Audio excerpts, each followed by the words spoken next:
Hello, everyone. Welcome back to the Gritty Men podcast.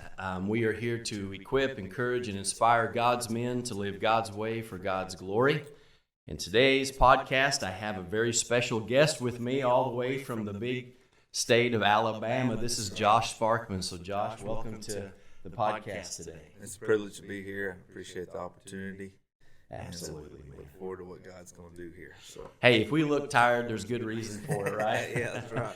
We're actually shooting this one early in the morning. This is Sunday morning, and so we came here early today to get this shot. But yesterday, we had a full day. A real full day. Yeah, man, we sure did. Yes, sir. We just wrapped up the Gritty Camp here at our church, and then Josh and his church are also doing the Gritty Camp at his church, and so they're on week 3, but we just finished ours up, and then we had our final ruck yesterday, and so we had really 2 rucks for guys if they chose to do it. So, but it was it was a full day. It was good though. Absolutely, really good. So if we look tired, that's the reason we look tired. But anyway, Josh, I just want you to introduce yourself to everyone. I mean, you've got a great family. Beautiful wife, you've got all those things. So tell us all a little bit about yourself. So, of course, my name's Josh. I pastor a church there in North Alabama, and Cowboy Church, no fences. And I got a wonderful family, as John said. I got a wife and 3 girls, and we kept trying, but it didn't work out. So we got 3 beautiful girls. Lainey Marie, she's 11, and Lillian's 7. And then Lucy is 3. She'll be 4 in a few days here, June the 4th, I believe. So my wife, Amanda, she's the backbone. She's really got 4 kids. I get that. That's a true statement. She's got 3 girls and a boy. I just get a boy. She would definitely agree with that.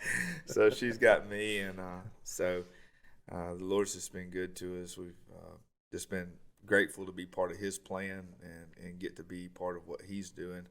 I pastor the church. I'm also a fireman there in Coleman. I was in Decatur for a long time, Decatur, Alabama, and just recently it swapped departments due to some scheduling. But anyways, I'm a fireman there in Coleman and do that. And we farm a little bit, and so have some cattle and do those things. Love the outdoors and just love being God's man in this time that we're in. So yeah, absolutely.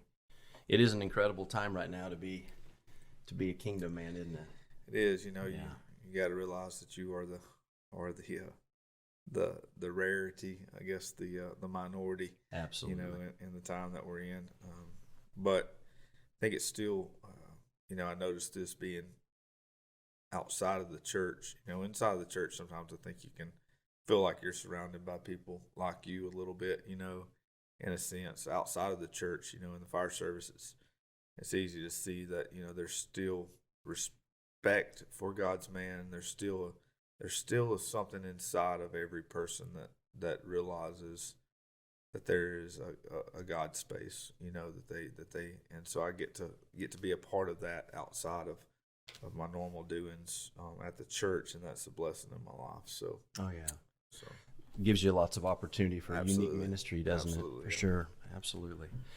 Well, Josh and I have been friends for several years. I consider him one of my best friends, and we've had a lot of adventures together. Yes, definitely have done some, to say the least. We've done some pretty awesome things together, and so it's definitely a privilege to have you on. And Josh came all the way from Alabama, he and his family, to take part in this ruck, and it really meant a lot to the guys here at our church and to me for you to take the time to do that. And so we're very grateful and thankful that you're here.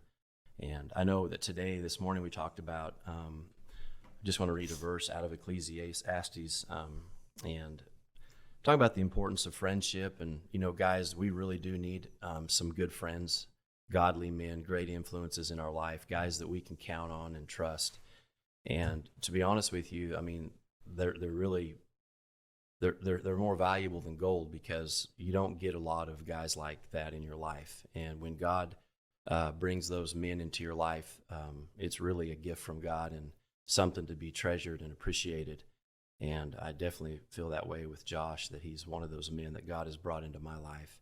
And I thank the Lord for that. So we don't get a lot of these guys, but when you do, you're sure grateful for them. But in Ecclesiastes chapter 4, starting in verses 9 through 10. It says, "Two are better than one because they have a good return for their labor. If either of them falls down, one can help the other up. But pity anyone who falls and has no one to help them up." And that is very, very true, because as men, we have a tendency to kind of be lone wolves. Yeah. You know, we are we're made, and not only that, but I think we're raised to handle things on our own if we're able to, especially in this culture. Yeah. If something needs done, you just do it. Right. But you do oftentimes find yourself at times in your life where you need a brother in Christ, someone you can trust to sure enough be there for you. Yeah, and that's trust is a big word. You know that. Wow.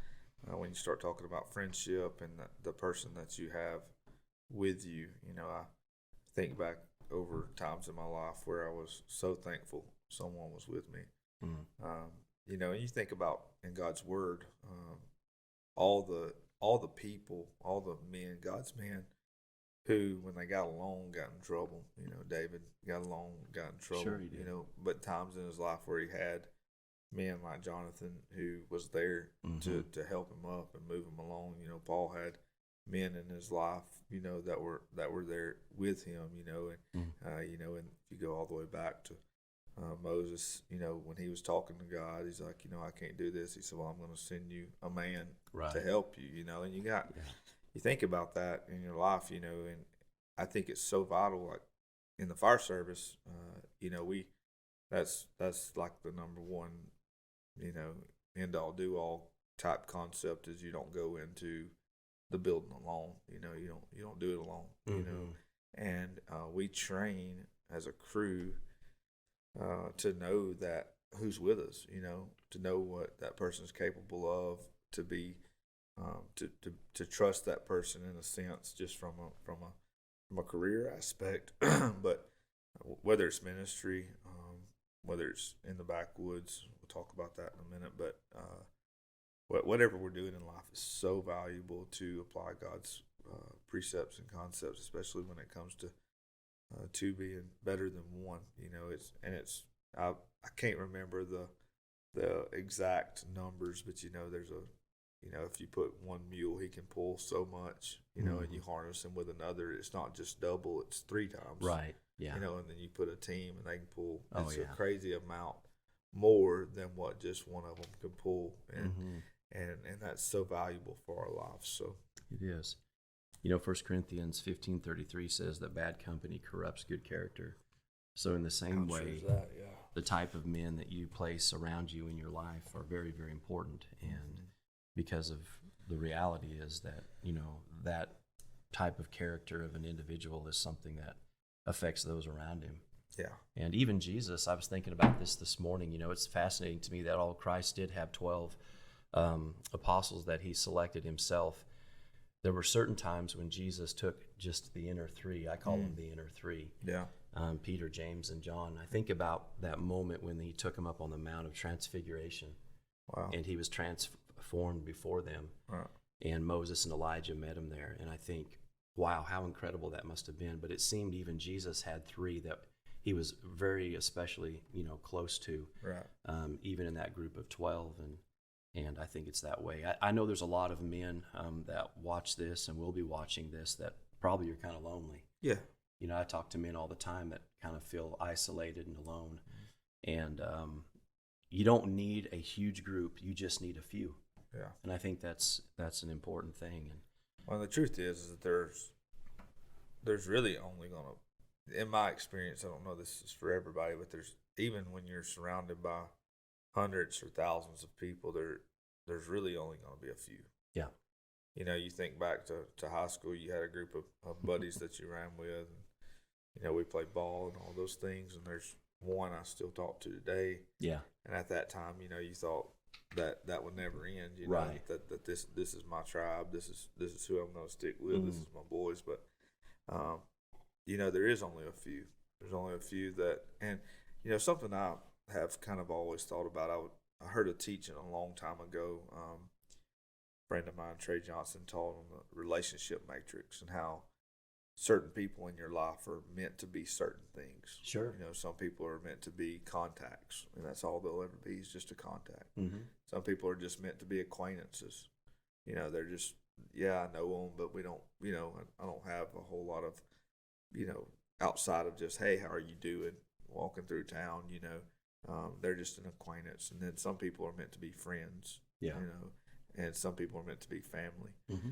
And when you get those people out of line in your life, if you try to make a contact, a friend, Right. or a friend, just an acquaintance, It doesn't work too it well. messes up the matrix. Yeah. Was the point of the teaching. And, I think there's divine appointments with certain people in your life. And I think back just on our life, and when it was early, I mean, I think right out of the gate in ministry for me that I was able to meet y'all, you.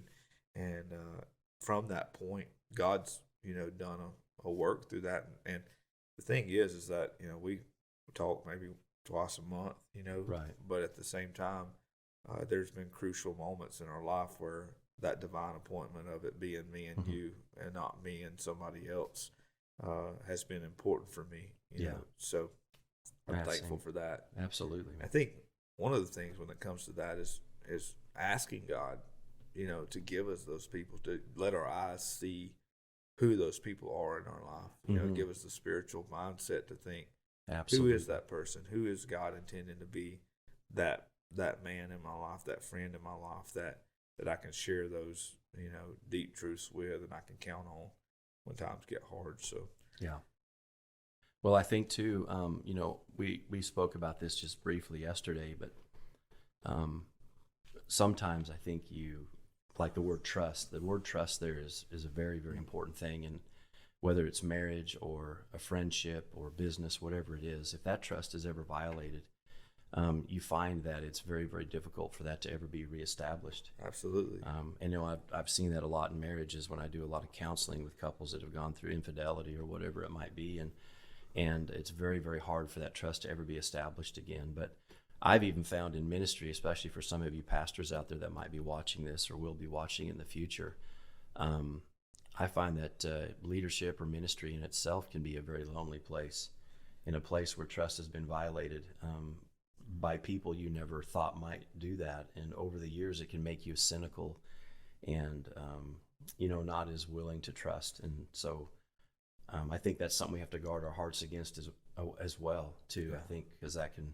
And that's, pastors or our leaders at all, there's kind of a saying that you're, it's lonely at the top. Yeah. Kind of deal. Sure.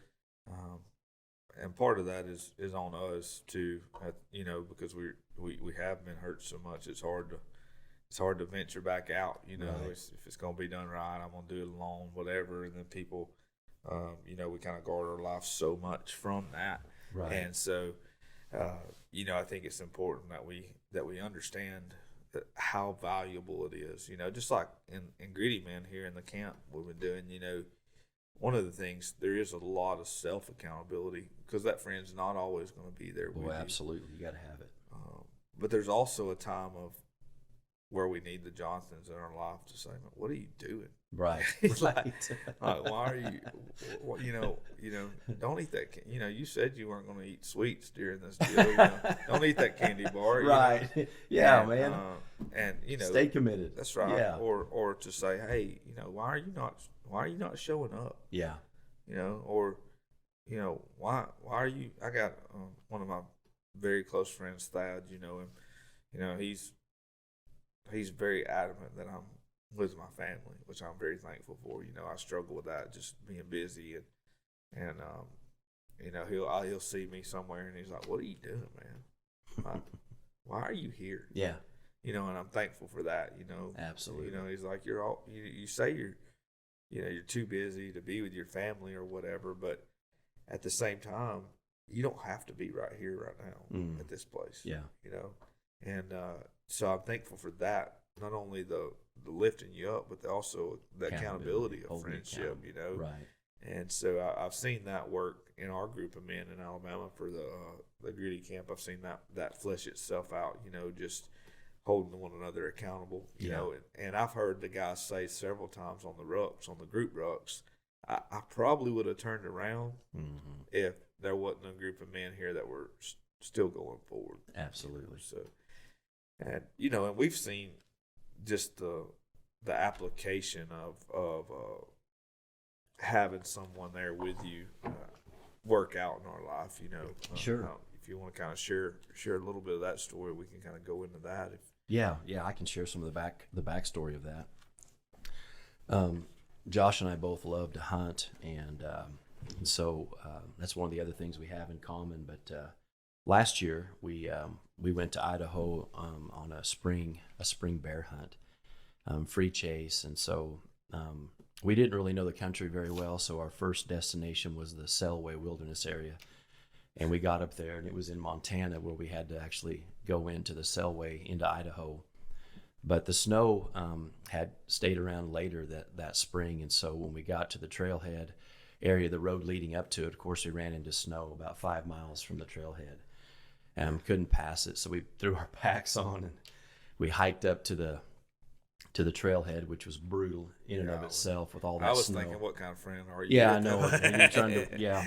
The sad thing was, this is really, really. Let me just give you this illustration. If you ask anybody what Josh's nickname is, his nickname is Trainwreck, okay? Even his kids know his nickname, okay? This is serious. Yeah. And on the way up there, his wife called, and I think we're somewhere in Wyoming, and she was so worried that he was going to die on this bear hunt. She kept saying that. I think you're going to go up there and get eaten by a bear or whatever, And finally, I just said, Josh, tell her to quit saying that, man. I think she jinxed us. Yeah. I think she did. Yeah. So anyway, our first stop there, we park our truck, can't go any further. It's snow packed. And the snow is deep. And we started out, it was fairly crusty, right? So we head up, and it's 5 miles up to where the trailhead is. We didn't know it was quite that far, but it was. Our packs are loaded for a week back in the wilderness. And dude, the snow starts to melt, and it just gets to where you're walking like in sand. We finally get up there, and I mean, the sign that has the trailhead on it is nearly covered in snow when we get to the top. And we literally were like, dude, we can't, this isn't going to work. Turned around. We had another 5 miles back out of there, and it was brutal to say the least. I was so defeated. Like, I was thinking just like, we have drove 2 days to get here.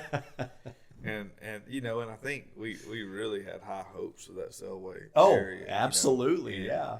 And we were determined, but when it's finally you get to a point you're like, we just have to turn around. Right. And something to think about that in talking about friendship. I don't know if I would have been alone and got that far if I would have not just tried it. Oh. Then I'd have been in a bind. Yeah, I'm sure of that. I mean, and so just the hey, putting your minds together, if one of you's, weak or whatever, and thinking, man, let's make a logical decision together on what is best for this hunt. Mm-hmm. So that's where it started, of making sure you're with the right person, when you're doing stuff like that, Right. I see these people, and it scares me. I see these people on these forums online. They're like, hey, I want to go on a backcountry hunt. Is there anybody that would like to go? Oh, I mean, I've read those same things. I'm thinking, dude, have you lost your mind? Like, you have any idea what you might need to depend on or not depend on, or what jam? Just invite. Right, yeah. A guy shows up, hadn't walked 3 miles in 10 years, you're like, oh, well, here we go. Yeah, this may ruin the hunt. So anyway, we finally make our way back to the pickup. We are smoked, exhausted, defeated, and I think Josh was probably thinking, why in the world did I come with you on this hunt? But anyway, we went further south to get out of the snow, and we went into another place, which would be the Frank Church Wilderness area. And we threw our packs on, and we packed back in. And, of course, the first thing we had to cross was a river. And so I don't know how many times we stripped down on that journey in and out, but it was constantly stripping off clothes. It was cold, wasn't it? Man. And we finally get back into our destination, and we hunt back in there. And by the time we're done with our hunt towards the end of the week, we began to head back out. Of course, the snow has been melting, and we saw an outfitter in there. And the outfitter wanted to give us a heads up that the river had really, really gotten nasty. And so we were just packing back out of there, and go ahead and you can share a little bit more of the story after. Yeah, they said, hey, there's basically one log left across, when you get out, and kind of pointed us in that direction. So we worked our way back out, and it was the river was only like maybe a mile. It probably wasn't even a mile. Well, when we walked in, it wasn't 600 yards from the But it was truck. a mile from the truck by the time By we the time crossed. we got out, where we had to cross, it was a mile back to the truck. But I mean, we'd already walked. Like, how far was we? 12 miles? I don't know. It It was a ways. It felt like it felt like 1,200. But anyhow, we were, we had already made our way back out, and so we get to the river, and there's a log or some blowdown. I guess it used to be a log. I don't really know what it was. There were some glimpses of a log with a lot of water running over it. Right. And we kind of looked at it and thought, we was like, well, this is really the only option we have, And we looked, see if there was other options, and there just wasn't currently. And so John, and of course John's longer legged than I am by quite a ways, and he starts across the log, and there's some sketchy parts in it, And we got our packs on, Guns, packs, everything, and we're tired. We're almost to the truck. The hunt's over. We don't really have anything else to looking forward to. So, I think probably we had let our guard down a little bit. Sure. And you think about that spiritually too. The first verse we memorized, be watchful. Yeah. Maybe we let our guard down a little bit just of being safe and thinking about, I got to make it a little further or whatever. And so anyhow, John makes it across, and I start across, and like I said, I'm much shorter legged, and there's this one part that we knew was going to be hard, and John bobbled a little bit there, but he made it on, and I got there, and I fell in. Well, let me reframe this. Okay.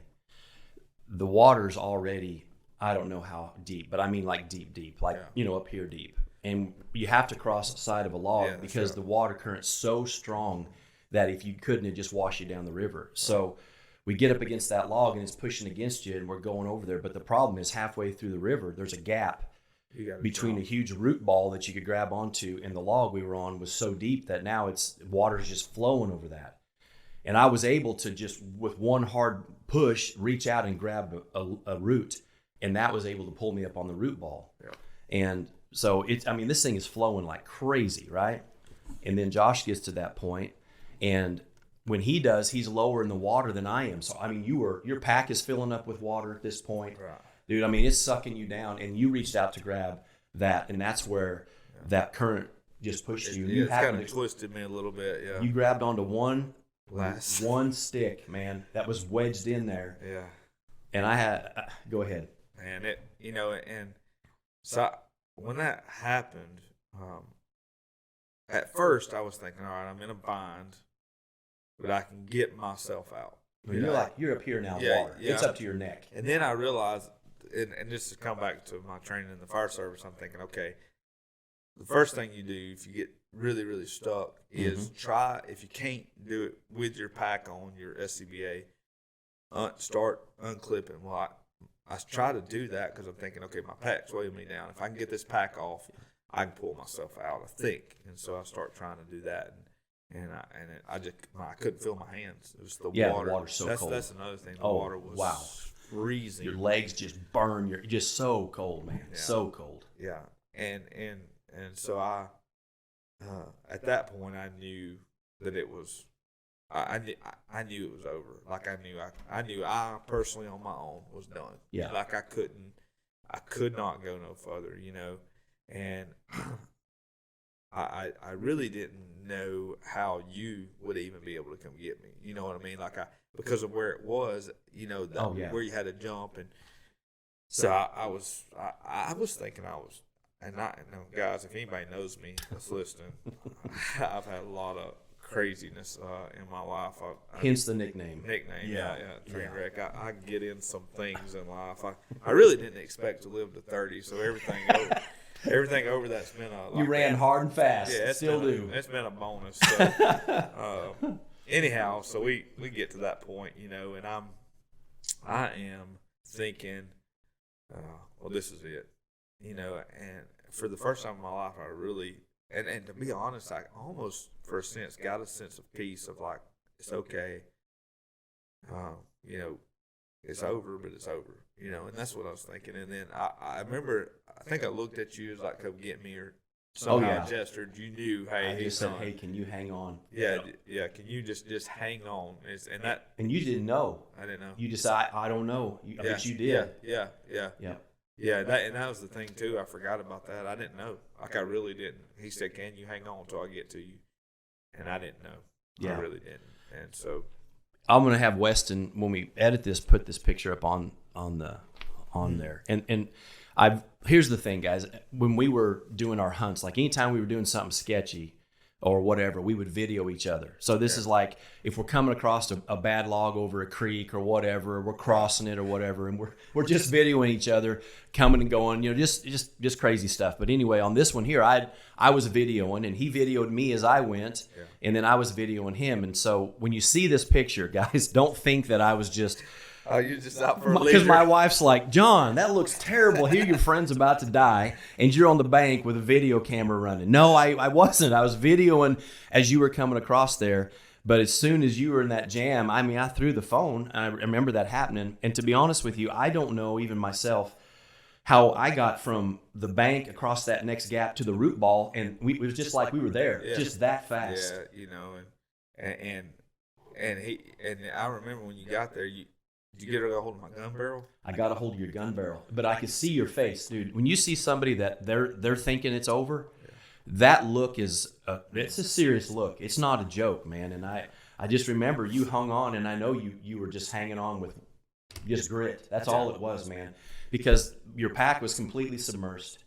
The water was coming almost in your mouth at this point. It's flooding over the sides I'd of your already head. swallowed some water, Yeah. and that's where I started thinking. And I knew you were freezing because my legs were numb just from crossing it. And you held on, man. We got there and grabbed the gun barrel, and we were able to get, and the weight of what you were holding on, dude, pulling up out of there with your pack clear full of water and everything saturated and soaked. And then we were just blessed, man, and able to get you out of there. Golly.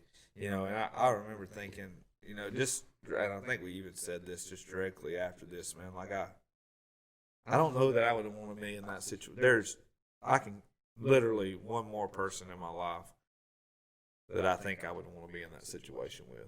If I had to say, if it would come down to, hey, this is the situation you're going to be in, who do you want there? And I think there would have been one more person that I could name out of all the people that I really, know, love, count on. There's just those people that that are that person, and we talked about that several times during that trip of how, God puts you together with the right people in your life, and how important it is to have not just a person. I didn't just need somebody there. No. And that's sometimes what people think. I think where they get in trouble in life, where they just think, well, I need to put some people in my life. I need to get somebody here. And I think that's where people get hurt a lot of times. We've seen it in church leadership. I need to get elders, or I need to get lay pastors, or I need to get some people on my team. Mm-hmm. And you start putting people around you, and it becomes it's the wrong person, and that's worse than having nobody. Oh, man, sometimes absolutely. They're the ones who drown with you. You know what I mean? So, that's so true, man. That is true. And we talked about that, like you said, a lot on the hunt. That's one reason I like to hunt with you, and not because your nickname, and because we know we're going to probably experience something. We always say it's going to be an adventure. We know one thing: we might not kill him, but it will be an adventure. It will be an adventure. But the other aspect of that is, I know if something really bad comes down, I know that, and I'm not. This is the reality of certain friends. Right. They're not going to worry about their life. No. They're going to do whatever it takes. Yeah. I don't care if it's an encounter with whatever. And those are the kind of people that I want to hunt with, the ones that I want to fight this battle of faith with. Yes. And we need men like this in the church. Absolutely. Man, we need some men like this in the church. Because to be quite frankly honest with you, there's not a lot of those men that I've encountered in my life in ministry that I would say that I would really just want to fight in this battle side by side with in the trenches, which is what we're in, right? A war. But God was good to us, Josh. That He was gracious, and even getting out of the water, the hypothermia. Then the next thing was hypothermia. Yeah, that was the next thing, and just encouragement to get back to the truck, and We tried to jog. yeah, we tried to kind of get a little quicker step in. You were shaking so bad. I mean, you couldn't even stop, man. It was bad. But just to get us to the truck, it was about a mile away. Yeah. And just to even get moving and get going, that was the whole purpose. We couldn't feel anything, but we knew we needed to get there and get the wet clothes off, and you know how it all went.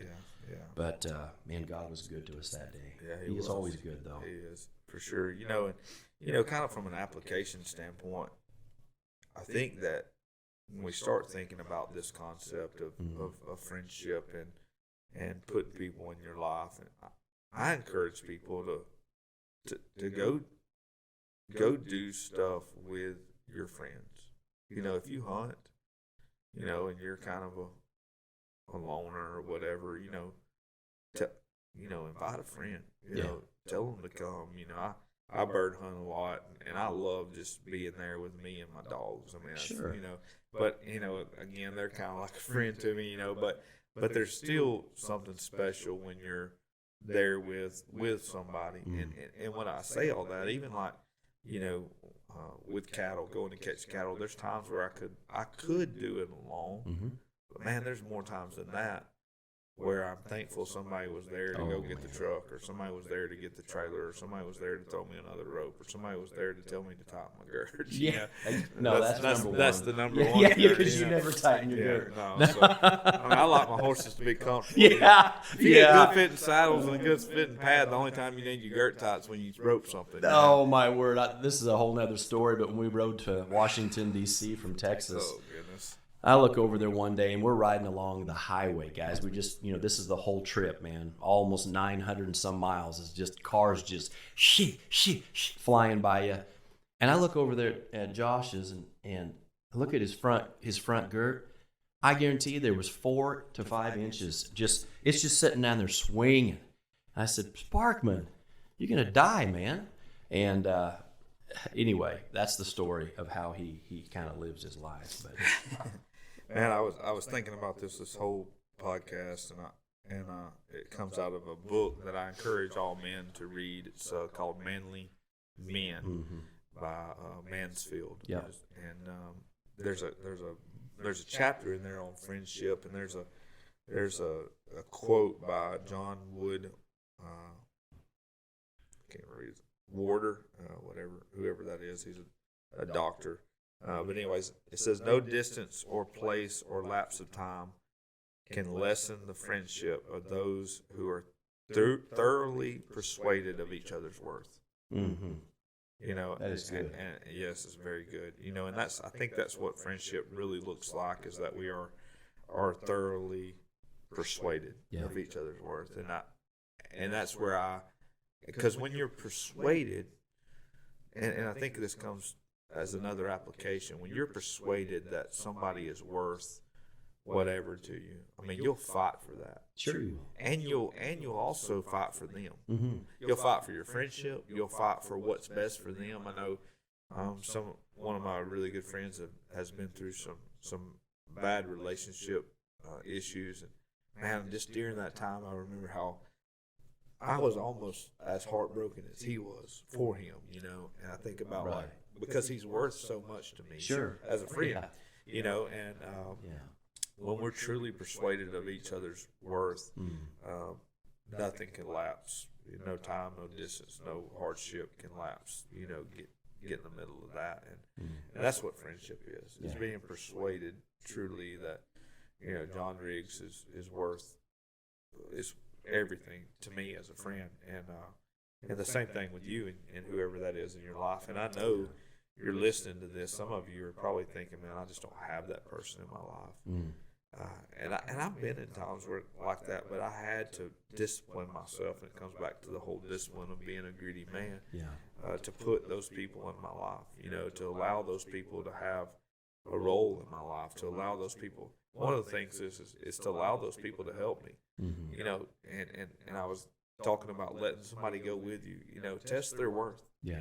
Test test if they truly are.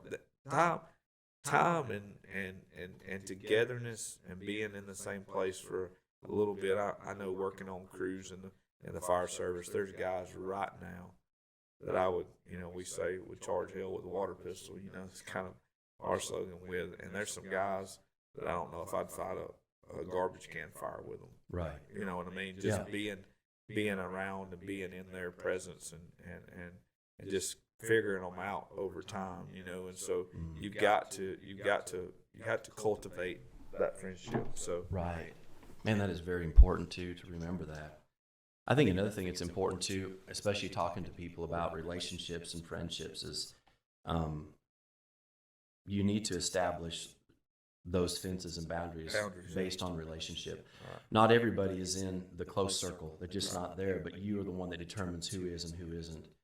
And another thing is, like you said, even having the best interest of you in mind, even if that means holding you accountable, is what a real friend would do. Yeah.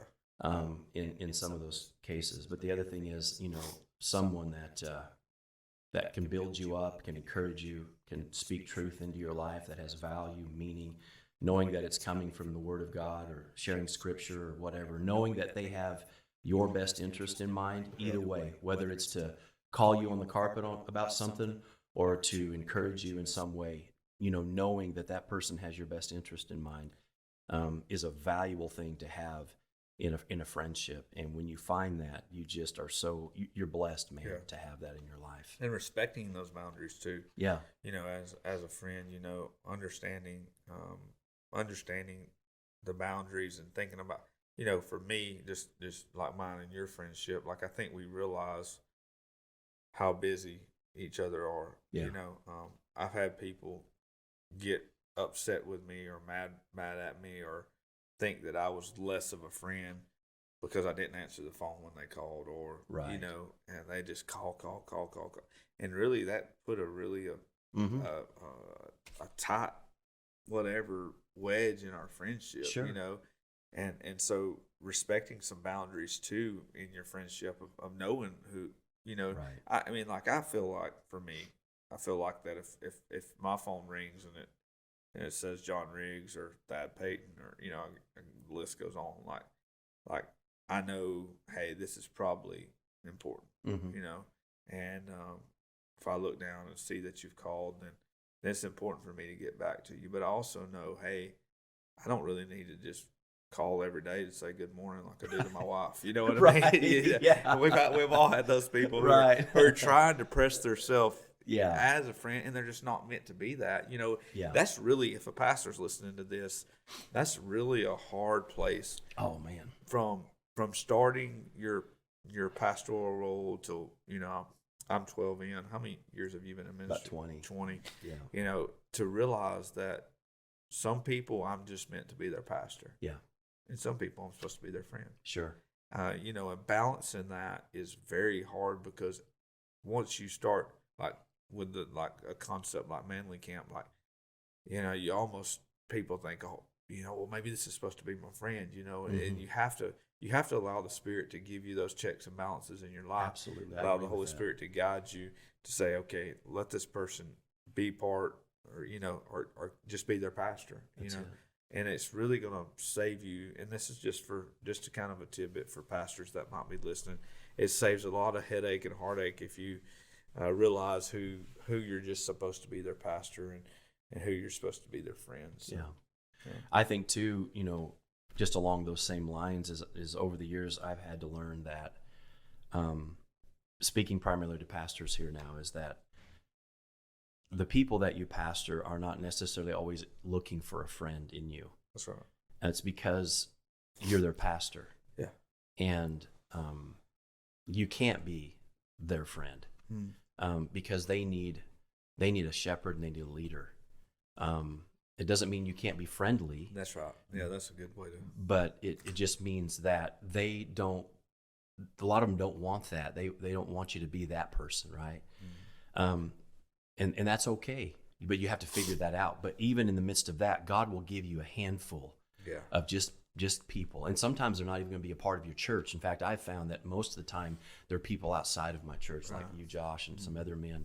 And it's just the way it is, and you'll figure that out. But you'll learn that and understand that that's just the reality of what it is.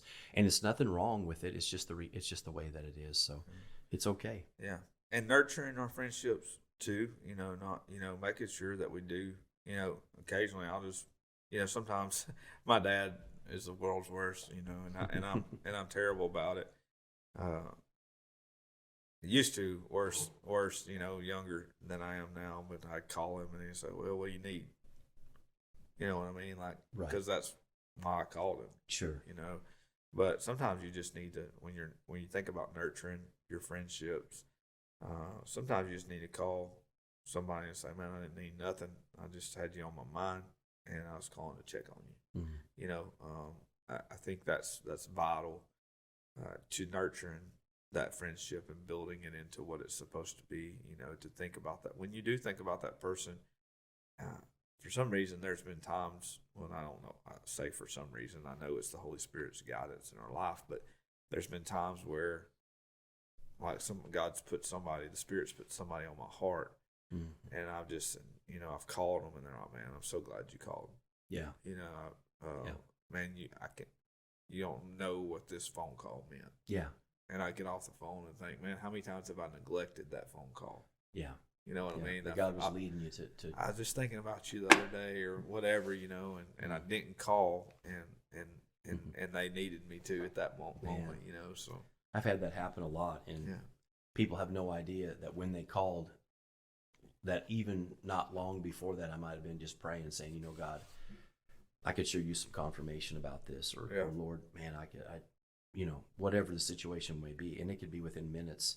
And you look down and somebody's calling, or they text or whatever, and you're like, "Wow, God, you're so good." And that's the way God's always done it. If you think about it, like He's always worked His way and His will in people's lives through other people. You think about Elijah, and Elisha. Mm-hmm. When it was time for him to do God's work, He sent the right person and said, "Hey, man, let's go."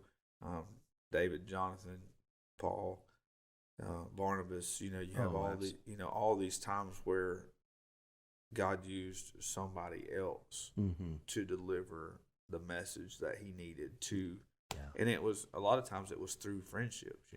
Absolutely. And the Bible says there's a friend that sticks closest to a brother. And I think at the end of the day, we have to value that precept, that way.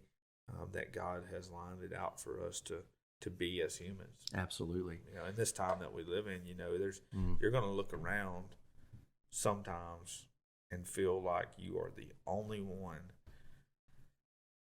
who believes what you believe, who is fighting for what you're fighting for, who is willing to go.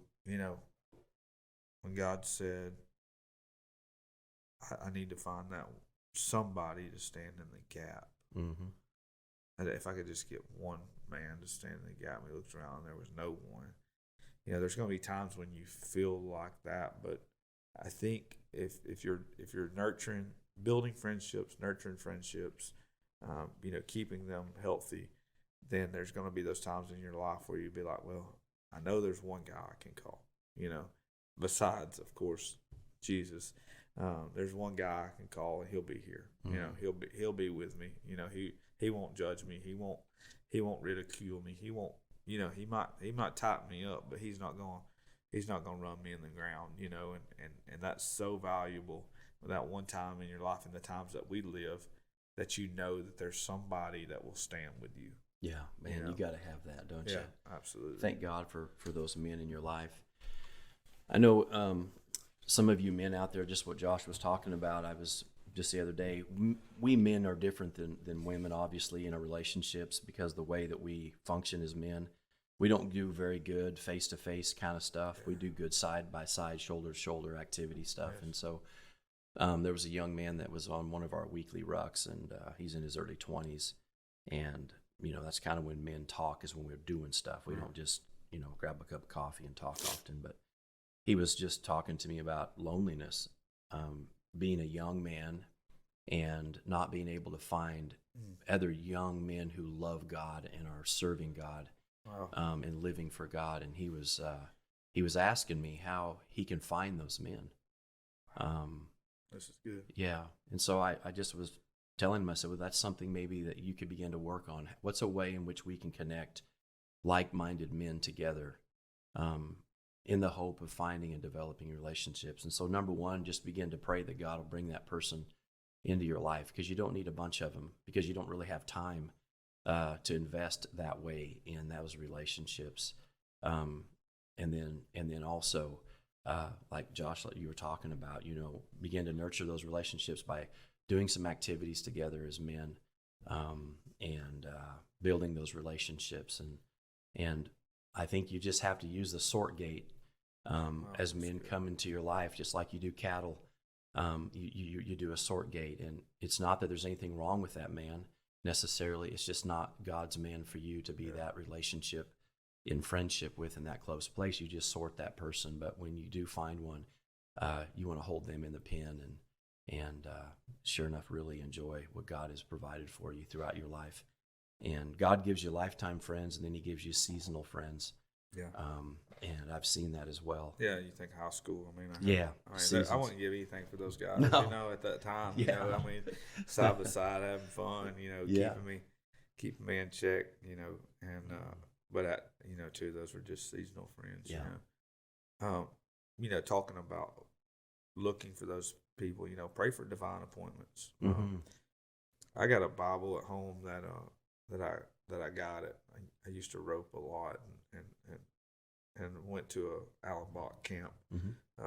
That is actually that's where I knew that I was supposed to start the church, and at that camp. And he wrote in my Bible in the front of it, he wrote a kind of a long deal and said, "This has been a divine appointment that we met."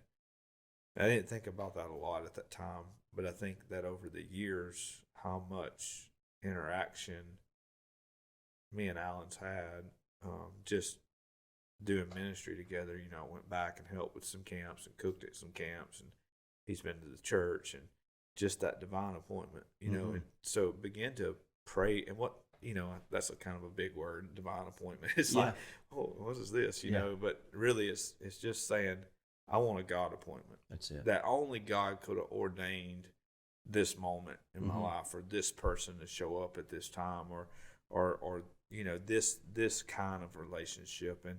And so pray for divine appointments, God appointments, if you want to make it less of a word, God appointments, that, hey, this is a God appointed man for my life. Right. And you say seasonal, think about in the Bible, Paul, he had a seasonal people that was with him. Oh, and yeah. then they went on to do ministry. Peter was that way, kind of Right. They had some sort of friendship, but they were like, we're just different people. Mm-hmm. And it's not, and I don't really think they got in a squabble to say, but they just said, it's probably going to be better if you do ministry here and I do ministry here. Absolutely. Yeah. And so, that was seasonal for Paul and Peter and other people too. But thinking through that in our life and applying that's so good. It is, isn't it? It really is. Well, guys, I hope that today, just Josh and I really didn't even have a set program here. We just wanted to sit in fellowship and share with you some things that we had been discussing over the last few days, but realizing and understanding that we as men, although we do enjoy time alone, and it's important to have that, we definitely are created for relationship, and that we all need some really, really, really good godly men in our life that we can call friend. And a brother. And so I want to encourage you guys, maybe you've got that guy in your life, or maybe a couple of them. You know what? Maybe shoot him a text and just tell him how much you appreciate them and for what they mean to you in your life. That's right. And let them know that you're grateful to God that he put the two of you together, or three of you, whatever it is. You have anything else you'd like to close with, John? Yeah, and I'd just like to say, number one, John, thank you for being a friend. Thank you, brother. And if you haven't, maybe you've been listening to these things and you've been hearing about this Gritty camp and the Gritty company, I encourage you to pray about what that's supposed to be in your life.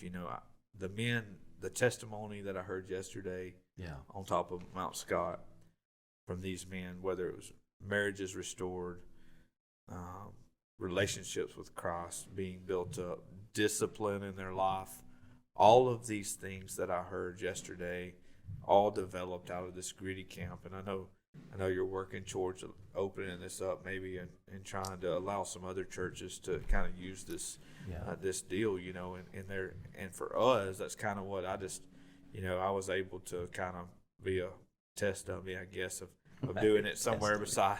I'm a good not test crash dummy. dummy. Yeah, Okay, yeah. test dummy. I tell all these indestructible things that they put out, like phones. I'm like, if you just send it to me and say it's Sparkman proof, then I mean you'd sell millions. You're of good them. to go, Yeah. aren't you? But you know, think about this. John's doing amazing work. God's really gifted him and the ability to see things in the way they should be structured. And so I'm so thankful for that. I've seen some amazing growth in some men, and we're in week 3 at our church. I've seen some amazing growth in some men. I've had guys that said, you know, they have been using they've been using marijuana just to kind of just give them just a release, some military guy, you know, and that they totally quit as one of their disciplines. They've been doing it for years. Wow. You know, and not really as a let me get high, but just let it calm me down. Mechanism. Yeah. And they're like, man, I didn't realize. He said when in the very first study when it said to be sober minded, he said at that moment I knew I was done. Wow. That's He said incredible. because I realized that I wasn't sober minded in those moments. And so just little things that I've seen it do in men's lives. So I encourage you, get on the Gritty Company website. Think about seeing how you could apply this in your organization and in your life, and see where God takes that. I know we're going to host another one in the fall because it's gained so much momentum. I'm sure y'all have some plans. Yes. Some conferences, and we have a conference coming up. Yeah, tell them about that. So anybody that wants to come. So John's going to be coming to speak at our church here in the month of June. We're going to start posting everything here next week. So nofencescc.com, No Fences on Facebook. You can look that up. But it's going to be we're going to feed everybody a steak dinner. It's going to be a great time. We're looking to have a great crew of people. I have some this week. I'm going to finalize some speakers that have really busy, and hopefully we've got a great lineup of 2 or 3 speakers that's going to come. I mean, the star is going to be John. No. He's the headline. I was the bottom of the choice You're not list. You're not the opening act. But anyhow. Anyways, man, guys, we love you, and keep being gritty. Be God's man in this time that we live in. Go find you a friend and be a friend. Absolutely. Thank you guys for watching this week's Gritty podcast. Look forward to meeting some of you guys. Do go to No Fences Cowboy Church. They're in Alabama.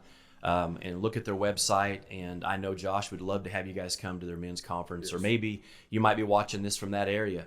What a great church to go join, be a part of, where you can meet some other gritty, like-minded men. So God bless you guys, and we'll talk to you soon. Adios.